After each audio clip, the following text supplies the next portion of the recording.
Assalamualaikum warahmatullahi wabarakatuh. Nama saya Aisyah Zahra.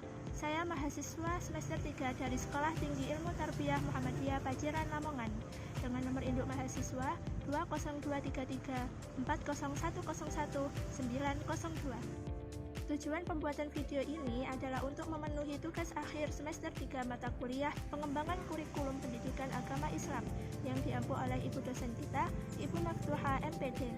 Di sini saya akan menjelaskan tentang pengembangan kurikulum pendidikan agama Islam yang relevan di era globalisasi.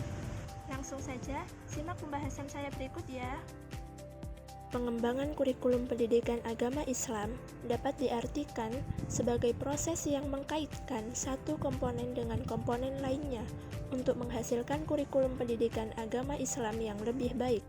Tujuan dari pengembangan kurikulum pendidikan agama Islam ini adalah untuk membentuk pemahaman yang mendalam, kritis, dan holistik tentang agama Islam, serta mempersiapkan generasi yang mampu mengamalkan nilai-nilai agama dalam kehidupan sehari-hari.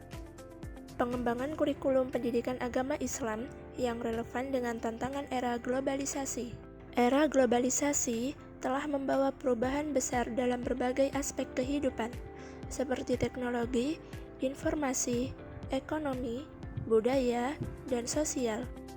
Perubahan ini memunculkan tantangan baru, termasuk dalam dunia pendidikan, khususnya pendidikan agama Islam. Untuk itu, kurikulum pendidikan agama Islam harus dirancang agar relevan dengan kebutuhan zaman, tanpa kehilangan esensi nilai-nilai agama Islam. Untuk itu, ada beberapa poin penting yang perlu kita bahas. Pertama, yaitu kurikulum pendidikan agama Islam yang relevan dengan era globalisasi harus mampu menjawab dua tantangan utama, yaitu tantangan internal dan tantangan eksternal. Tantangan internal yaitu bagaimana mempertahankan nilai-nilai Islam di tengah gempuran modernisasi, dan tantangan eksternal yaitu bagaimana membekali peserta didik dengan keterampilan yang relevan untuk hidup di dunia yang terus berubah. Poin yang kedua yaitu integrasi nilai-nilai Islam dengan kehidupan modern ajaran Islam, tidak hanya bersifat ritual, tetapi juga mencakup aspek sosial, ekonomi, dan teknologi. Kurikulum pendidikan agama Islam perlu mengajarkan bagaimana Islam relevan dalam kehidupan modern, seperti pentingnya etika dalam media sosial, kejujuran dalam transaksi digital, dan sikap bertanggung jawab terhadap lingkungan sebagai bagian dari ibadah. 3. Yaitu moderasi beragama. Dalam globalisasi, peserta didik dihadapkan pada keberagaman budaya, agama, dan pandangan hidup. Kurikulum PAI harus menanamkan sikap moderasi, toleransi, dan inklusivitas untuk membentuk generasi yang mampu hidup harmonis di tengah masyarakat multikultural, sekaligus mencegah radikalisme dan ekstremisme. Keempat, yaitu penguatan literasi digital Islami. Teknologi digital telah menjadi bagian dari kehidupan sehari-hari. Oleh karena itu, kurikulum pendidikan agama Islam harus membekali siswa dengan literasi digital Islami, seperti bagaimana menggunakan teknologi secara positif, menghindari penyalahgunaan media sosial, serta menyebarkan dakwah dan pesan Islam melalui platform digital. Kelima, yaitu pendidikan multikultural Islami. Peserta didik perlu diajarkan bagaimana Islam mengajarkan penghormatan terhadap keberagaman budaya dan agama.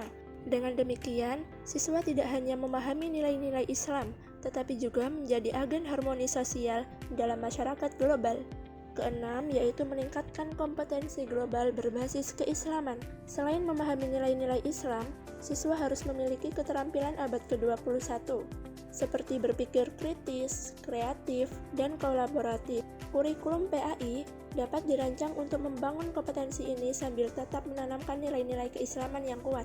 Ketujuh, yaitu kontribusi Islam terhadap ilmu pengetahuan dan peradaban global. Kurikulum PAI harus mengenalkan sejarah kontribusi Islam dalam ilmu pengetahuan dan teknologi, sehingga peserta didik memahami bahwa Islam memiliki peran besar dalam membangun peradaban dunia. Melalui pengembangan kurikulum yang adaptif ini, pendidikan agama Islam tidak hanya mendidik siswa menjadi individu yang taat beragama, tetapi juga menjadi generasi yang berdaya saing, berakhlak mulia, dan mampu menghadapi tantangan global dengan nilai-nilai Islam sebagai pedoman. Kurikulum yang relevan dengan era globalisasi ini akan membentuk peserta didik yang tidak hanya religius, tetapi juga cerdas, kreatif, dan berwawasan global. Sekian penjelasan yang bisa saya sampaikan. Atas perhatiannya saya ucapkan terima kasih. Wassalamualaikum warahmatullahi wabarakatuh.